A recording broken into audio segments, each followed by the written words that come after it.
Hello, this is Javed Rana. Very warm welcome in our weekly program, World in Focus.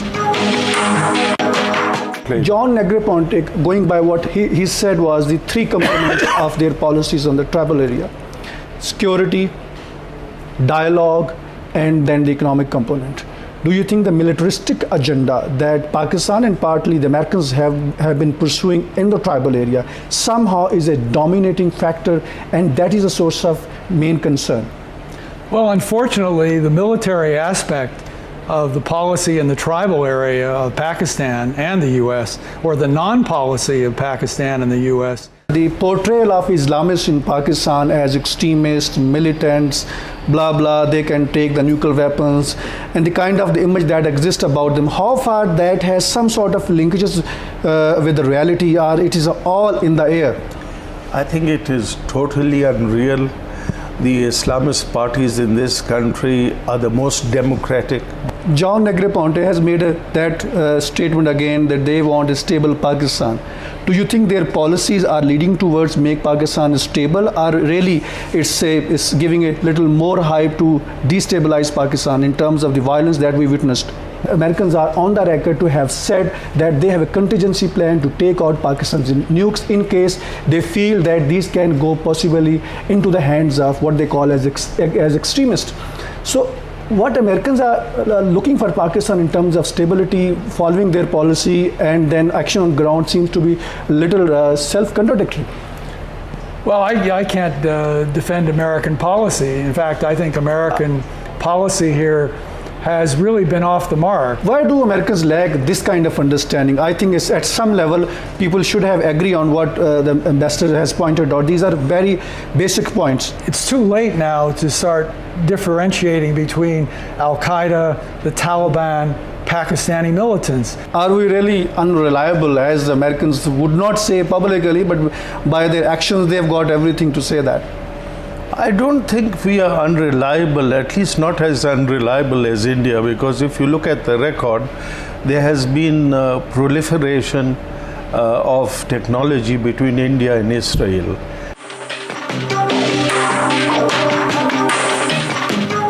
Are you saying they're trying to get rid of Musharraf in a very systematic manner, in a slow transition towards a democracy by being replaced by Benazir? Very clear is that if they have to get rid of Musharraf, they will not think twice. Danny, you can elaborate more on this, that traditionally speaking, Americans look at their own interest first.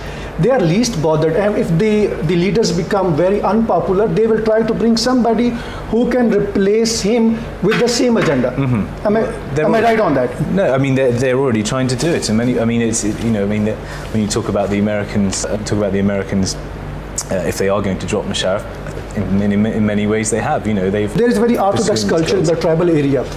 In case Benazir becomes a Prime Minister for the third time in any such possible political scenario, how she would be seen in the tribal area? Well, that's a good question. I mean, probably not one that I know. Somebody, if you can say something on this. In the light of all the statements that she's been making, she's made so many enemies here.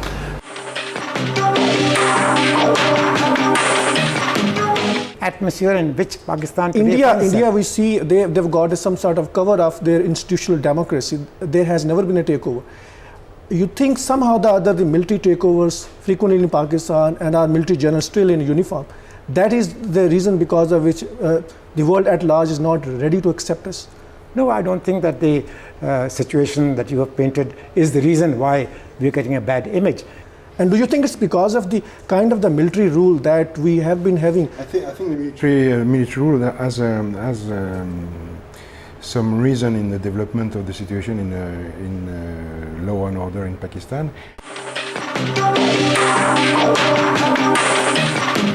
The kind of reaction that we have seen from the Saudis, do you think they were under pressure from the Pakistani government to say something publicly? You see, this is a very strange situation. And now situations, the contour of the political situation, dynamics have changed altogether.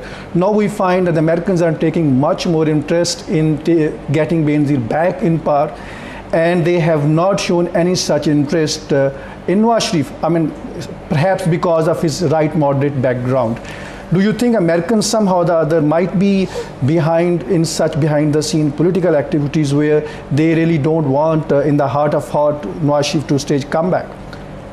Definitely, I don't believe Americans are welcoming his arrival back to his. Americans' role in Pakistani domestic politics, it seems to have gone from behind the scene to more on the forefront. I mean, they are frequently visiting, and specifically everybody now knows, and there are a lot of newspaper reports that they want this Benazir Bhutto deals to get through. Why is so? Because they are playing such an active role and so visible. Do you think it is because of weak institutional arrangement in Pakistan? Yes, whenever foreign powers interfere in the domestic affairs of smaller third world countries, the fault is always at your own doorstep. Now, internationally, the realities seems to be changing. Americans are not as powerful as they were some 7-8 years back. Particularly because of their failure in Afghanistan, because of their failure in Iraq and other Middle Eastern countries. Now, in this situation, don't you think that the reaction from the third world countries like Pakistan, particularly those of the political leaders, should have come a little differently? They should have their own homegrown political agenda. You are right, that is what should be expected.